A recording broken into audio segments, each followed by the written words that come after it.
Last video में हमने देखा था कि मोलरता के बारे में जाना था कि मोलरता जो है किसी 1 लीटर विलेन में उपस्थित विलेय के मोलों की संख्या या ग्राम अणुओं की संख्या को मोलरता कहते हैं। इसे कैपिटल M से दर्शाते हैं। सूत्र की बात करें तो सूत्र में हमने देखा था, हमने परिभाषा सूत्र बनाना सीखा था। परिभाषा है 1 लीटर विलेन में उपस्थित मोलों की संख्या। तो मोल ऊपर आ जाएंगे और आयतन नीचे आ जाएगा। मोलों के लिए हमने सूत्र 11th में देखा था, ग्राम्य भार बटा अणुभार। इसको मोलों की जगह रखेंगे तो आ जाएगा विलेय का ग्राम्य भार बटा विलेय का अणुभार इनटू विलेन का आयतन। और अगर ये ml में लें तो ऊपर 1000 आ जाएगा। तो इसको शॉर्ट में लिखेंगे तो W गुणा 1000 बटा mm इंटू वी। फिर नॉर्मलता मोलरता में संबंध देखा था। नॉर्मलता का सूत्र लिखा, मोलरता का सूत्र लिखा। नॉर्मलता के सूत्र के अंदर जो इक्विवेलेंट वेट है, तुल्यांक की भार है, इस तुल्यांक की भार को हमने mm इंटू वी, mm बटा VF कर दिया था। ऊपर जो संबंध निकलता है उससे mm बटा VF कर दिया था। ये mm बटा VF करने पर हमने फिर इसकी तुलना समीकरण 2 से की, तो ये चारों मिलकर के समीकरण 2 बन जाते हैं। समीकरण 2 है मोलरता।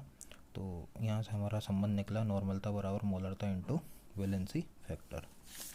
इसके बाद हमने देखा था कि यदि विलेन के आयतन में परिवर्तन किया जाए तो कौन से सूत्र का प्रयोग किया जाएगा। जैसे हमने एक पात्र लिया जिसकी मोलरता M1 और आयतन V1 है, यह नॉर्मलता N1 और आयतन V1 है।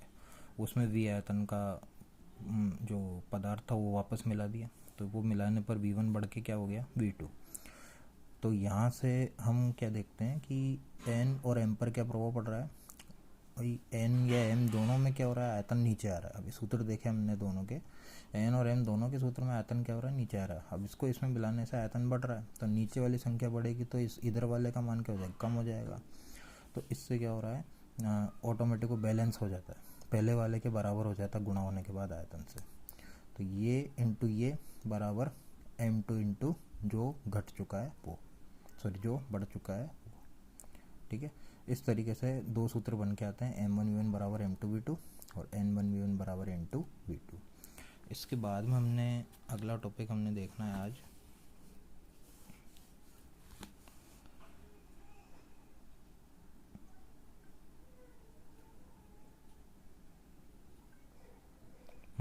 अगला टॉपिक हम देखेंगे यदि ये तो हमने देखा था कि आयतन में परिवर्तन किया जाए।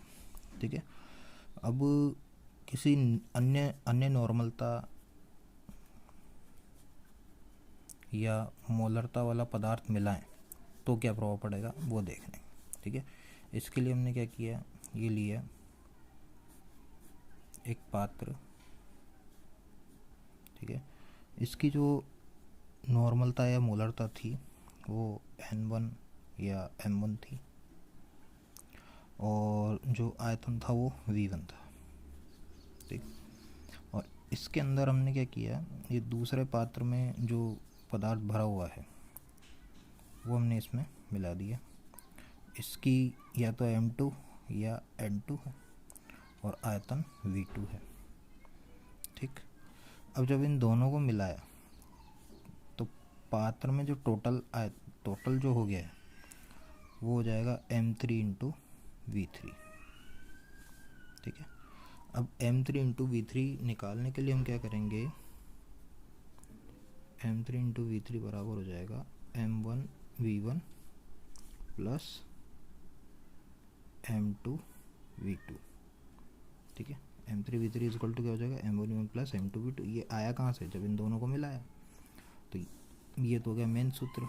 अब यहाँ V3 का मान निकालना है तो V3 क्या करेंगे, दोनों आयतनों को जोड़ दिया, V1 प्लस V2। तो अगर मैं M3 की वैल्यू निकालता हूँ तो M3 बराबर क्या हो जाएगा, M1V1 plus M2V2 upon V1 plus V2। इसको इधर लिया है ना बटाए V3, तो V3 की जगह V1 प्लस V2 डाल दिया। तो हमारा M3 क्या हो गया, M1V1 प्लस M2V2 बराबर V1 प्लस V2। अगर इसी को N की फॉर्म में लिखेंगे तो हमारा सूत्र क्या हो जाएगा, N3 बराबर N1V1 प्लस N2V2 बटा V1 प्लस V2। ठीक है, ये कब होगा, जब हम दो ज्ञात सांद्रताओं वाले विलेनों को मिला देंगे।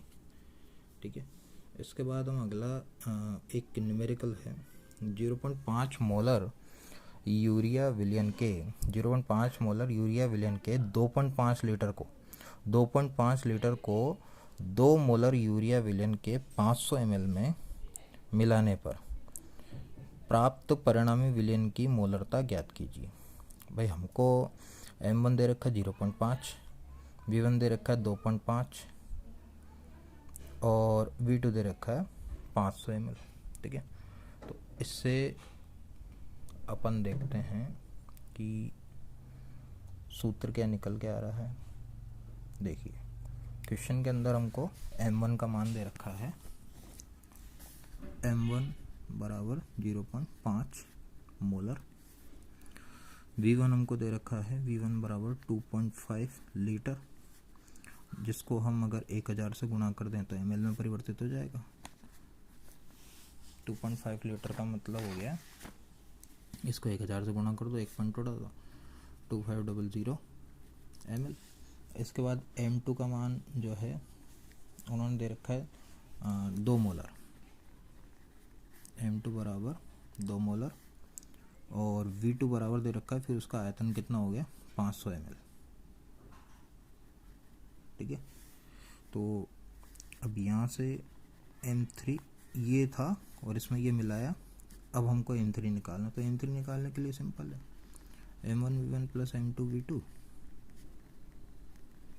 बटा V1 प्लस V2, सारे मान डाल दो, काम कर दो। 0.5 इंटू V1 क्या हो जाएगा 2500 प्लस 2 इंटू 500 बटा 2500 प्लस 500। अब इस 5 को 2500 से इसको गुणा करके जो है ये आ जाएगा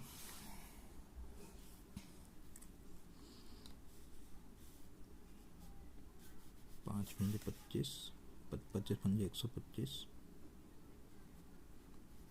और 2 जीरो 1250 हो गए और इन दोनों का हो गया 1000, 3000। ये 2250 बटे 3000, तो ये आ जाएगा आपका 0.75 मोलर। इस प्रकार से इसकी मोलरता निकल गई, M3 का मान हमारे पास आ गया। ठीक है, अब इसके बाद हम देखते हैं अगला फॉर्मलता, जो हमारे बहुत अधिक काम आने वाली नहीं है। इस फॉर्मलता में क्या होता है, 1 लीटर विलयन में घुले हुए 1 लीटर विलयन में घुले हुए विलय के अपने ग्राम सूत्र भारों की संख्या को हम क्या कहते हैं, विलयन की फॉर्मलता कहते हैं। विलय के ग्राम सूत्र भारों की संख्या को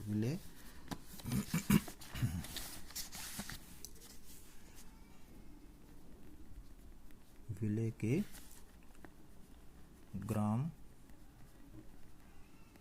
सूत्रभार की संख्या फॉर्मलता कहलाती है। इसको हम किससे दर्शाते हैं, कैपिटल F से।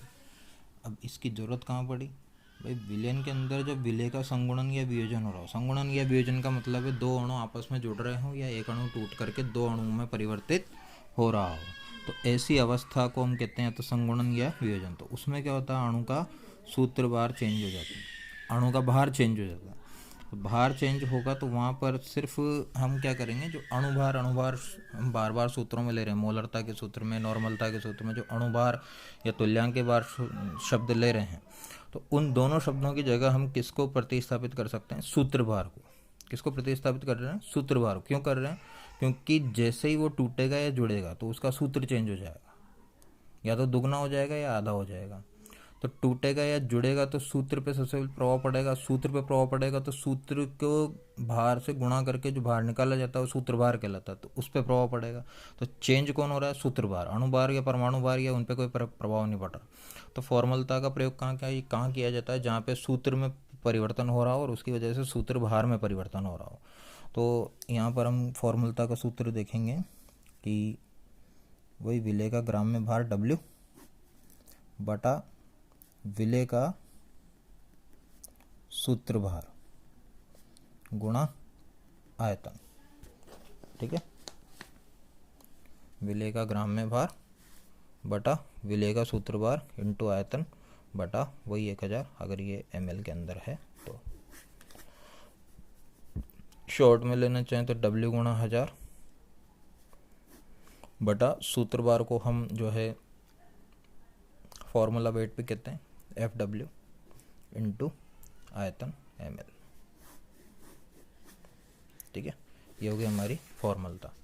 तो ये हमारी पहली इकाई समाप्त हो गई। पहली इकाई का मतलब है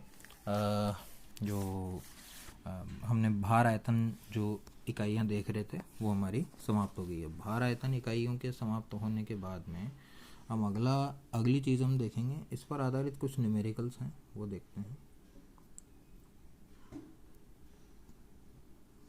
देखिए, पहला है 15 ग्राम CH3COOH। 15 ग्राम CH3COOH 500 ml बेंजीन में घुला हुआ है। ठीक है, 15 ग्राम CH3COOH 500 ml बेंजीन में घुला हुआ है। तो 15 ग्राम CH3COOH क्या हो गया, W बराबर 15 ग्राम, जो भी दिया हुआ है पहले लिख लो। फिर वो क्या कह रहा है, 500 ml बेंजीन में घुला हुआ है। तो बेंजीन में घुला हुआ है, इसका मतलब हमारे बेंजीन में, ठीक है, घुला हुआ है। तो बेंजीन का सूत्र क्या होता है, C6H6। इस हिसाब से उसका अणुभार क्या हो जाएगा, अणुभार बराबर 6 × 12 प्लस 6 ×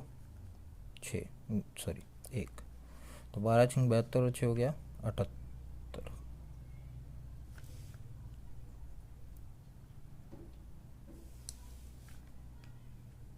अच्छा, तो सॉरी विलायक, विलेय जो है हमारा क्या था, CH3COOH।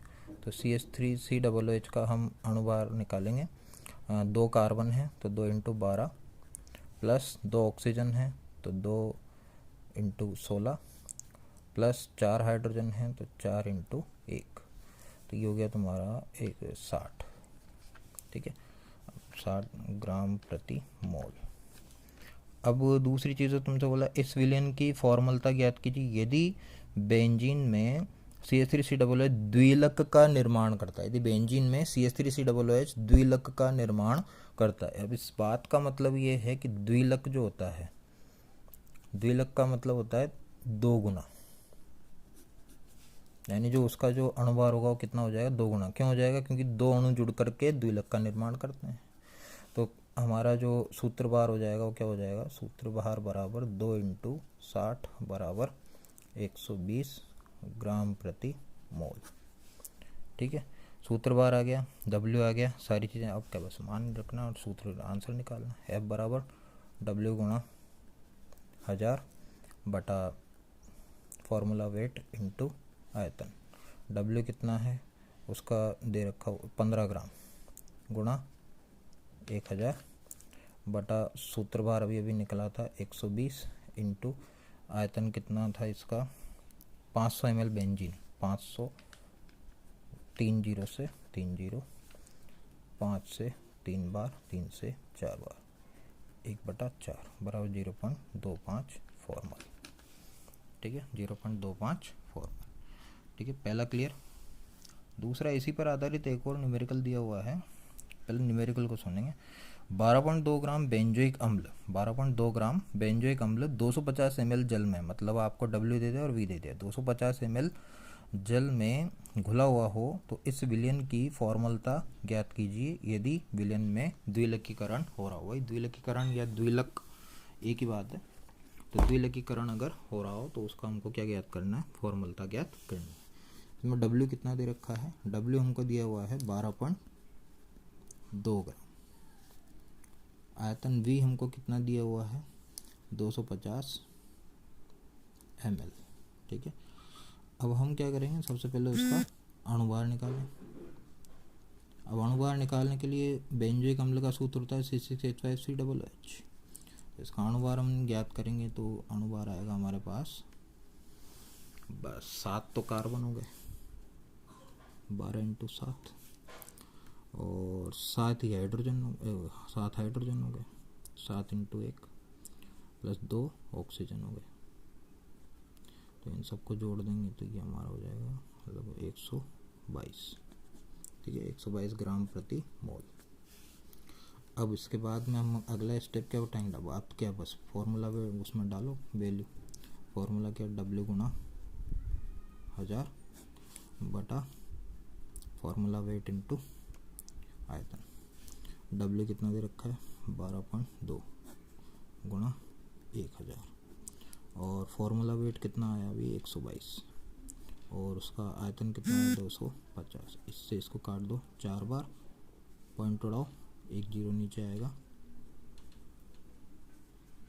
इससे इसको पूरा काट दो 1/10।